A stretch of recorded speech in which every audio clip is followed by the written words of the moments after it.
Argentina বনাম England football ইতিহাসের দুই পরাশক্তির নাম। এই দুই দলের খেলা মানে বাড়তি উত্তেজনা, বিতর্ক আর নতুন ইতিহাস। ডিয়েগো ম্যারাডোনার ঐতিহাসিক হ্যান্ড অফ গড, মাইকেল ওয়েনের একক প্রচেষ্টা ইতিহাসের সাক্ষী হয়ে আছে। দীর্ঘ 24 বছর পর আবার মুখোমুখি ইংল্যান্ড ও আর্জেন্টিনা। এই ম্যাচটিকে ঘিরে ইতিমধ্যে সমর্থকদের মধ্যে রয়েছে উচ্ছ্বাস, কে জিতবে এই ম্যাচটি। দুই দলের অতীত পরিসংখ্যান বলে এই ম্যাচে কিছুটা এগিয়ে থাকবে ইংল্যান্ড। 1962 সালের বিশ্বকাপের গ্রুপ পর্বের ম্যাচে 3-1 ও 1966 সালের কোয়ার্টার ফাইনালে 1-0 গোলে পরাজিত করে আর্জেন্টিনাকে। 1986 বিশ্বকাপে ম্যারাডোনার আর্জেন্টিনার বিপক্ষে কোয়ার্টার ফাইনালে মুখোমুখি হয় ইংল্যান্ড।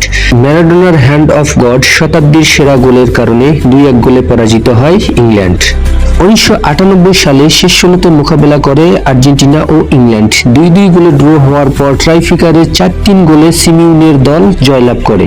সেই ম্যাচে মাইকেল ওয়েনের অসাধারণ গোল ও ডেভিড বেকহামের লাল কার্ড ফুটবল বিশ্বে আজও আলোচিত বিষয়। 2002 ফুটবল বিশ্বকাপের গ্রুপ পর্বের ম্যাচে ডেভিড বেকহামের ঐতিহাসিক প্লান্টি কিকআউটে 1-0 গোলে জয়লাভ করে ইংল্যান্ড। সব মিলে এখন পর্যন্ত এই দুই দল বিশ্বকাপে 5 বার মোকাবেলা করে, সেখানে 3 বার জয় ইংল্যান্ডের, বিপরীতে আর্জেন্টিনার জয় 2টি ম্যাচে।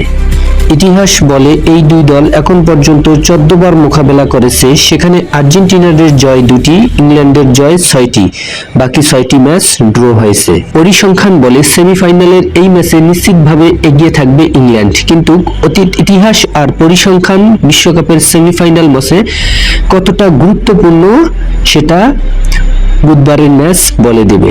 তবে দুই দলের মোকাবেলায় এই ম্যাচ যে কঠিন হতে চলেছে সেটা অনুমেয়। লিওনেল মেসি, হ্যারি কেনদের লড়াইয়ের মাধ্যমে জমে উঠবে বিশ্বকাপের এই সেমিফাইনাল।